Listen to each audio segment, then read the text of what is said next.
Buenos días. Sí, buen día, Luis Alberto. Buen Gu- día a todo Gusto en auditorio. saludarlo. A ver, ¿cómo ve esta situación? ¿Para quiénes aplica? Es decir, lo que esta extensión del 30 hasta el 30 de abril, pero que es ya nacional, obvio, que a los trabajadores, ¿qué les podemos decir? ¿Para quiénes están o cómo los están tratando en sus trabajos?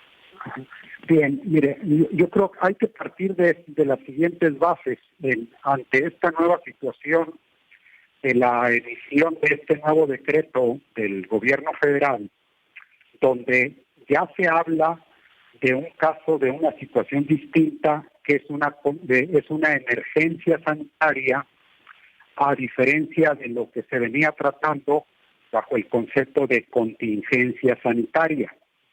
En, en el decreto que emite el gobierno federal se establecen una serie de bases, pero hay un punto, Luis Alberto, que llama la atención, es el artículo segundo del decreto, en donde se, se establece que, permíteme, que la Secretaría de Salud la Secretaría de Salud emitirá todas las medidas que sean necesarias para, para enfrentar esta situación de la pandemia.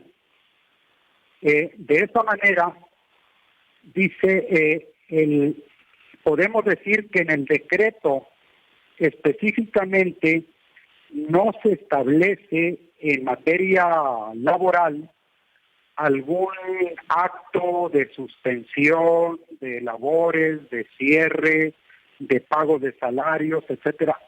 No hay ningún pronunciamiento específico, subrayo, en el decreto. Sin embargo, considerando que el decreto faculta a la Secretaría de Salud para que esa instancia emita las medidas que considere necesarias, entonces la Secretaría de Salud, paralelamente al decreto, el día de ayer emite una serie de medidas. Y entre esas medidas se establece la medida número 1, dice, se ordena la suspensión inmediata del 30 de marzo al 30 de abril de actividades no esenciales en los sectores público, privado y social.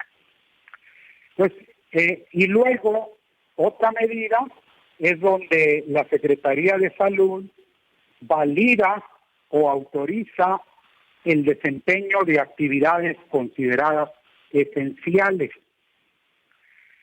De esa manera, lo que está indicando la autoridad sanitaria, no la autoridad laboral, la autoridad sanitaria, facultada por el decreto, ordena la suspensión de actividades consideradas no esenciales. Y aunque nos hace una descripción de cuáles son las actividades esenciales, entonces, por exclusión, debemos considerar cuáles son las no esenciales. Y esas actividades son las que deben suspender de inmediato en todos los centros de trabajo por el periodo que establece esta medida. ¿Cuáles son?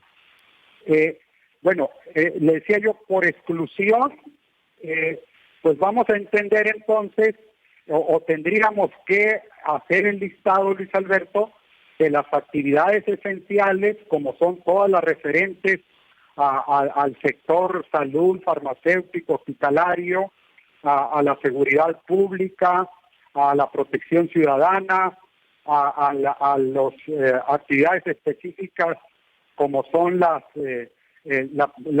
distribución de energía eléctrica, de agua potable, servicios de proveeduría, farmacéutico, manufactura de insumos, equipamiento médico, etcétera.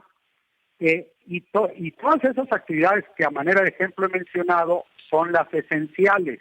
Yo pondría un ejemplo, pregunto, ¿la actividad de la construcción está considerada como no esencial?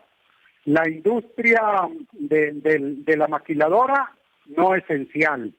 La industria minera pues no está considerada como esencial. La industria automotriz no está esencial, por ejemplificar, ¿no? En ese sentido, ¿verdad?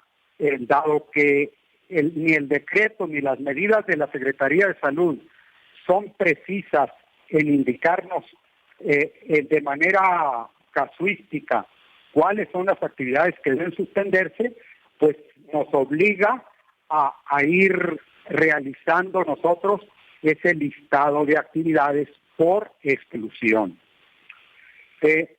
Otro aspecto que llama la atención y que lamentablemente nos genera vacíos y confusión en esta situación que estamos viviendo es que no se menciona en lo absoluto lo referente al pago de salario. Ni el decreto ni las medidas de seguridad sanitaria establecen cómo... ¿O el estatal? El nacional. Porque el decreto nacional emitido el día de ayer viene o tiene un lineamiento de carácter obligatorio en todo el territorio, en todas las entidades federativas, y en ese sentido, pues debemos entender que será la Secretaría de Salud a nivel federal, coordinada con las autoridades estatales, quienes manejen este tipo de medidas sanitarias. Y en ese orden es que le digo que no se hace referencia en la determinación del gobierno federal a la forma o los métodos que deben aplicarse para el pago de salario. Eso nos genera confusión, porque debemos clarificar y precisar muy bien que este nuevo decreto ya no se refiere a la figura de la contingencia sanitaria que establece el pago de salario mínimo. Este decreto hace referencia a una emergencia sanitaria y ante esa omisión que tienen las medidas emitidas por la Secretaría de Salud a nivel federal, donde no encontramos el cómo o qué monto de salario se va a pagar a los trabajadores, ¿no? Hay una medida que les decía llama la atención y es la que se refiere en el punto número 7 lo deja vacío. Mira, se me atraviesa el corte y vuelvo contigo y con Horacio, por favor. Horacio, ¿estás ahí, secretario? Sí, aquí estoy escuchando a Antonio Ruiz. Creo que coincidimos con Antonio en las consideraciones y argumentaciones que con relación a esta declaratoria pronunciada por el gobierno federal el día de ayer.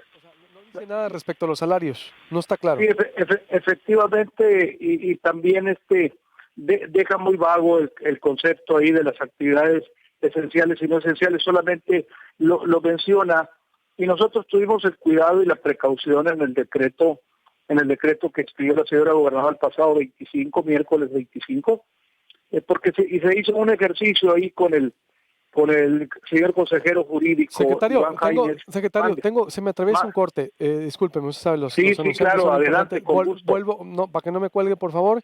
Y si me permite, entre usted y Antonio pueden despejarnos dudas al auditorio y a nosotros, ¿sí? Claro, por favor. gusto. Vuelvo con el secretario del Trabajo y con Antonio Ruiz. Volvemos.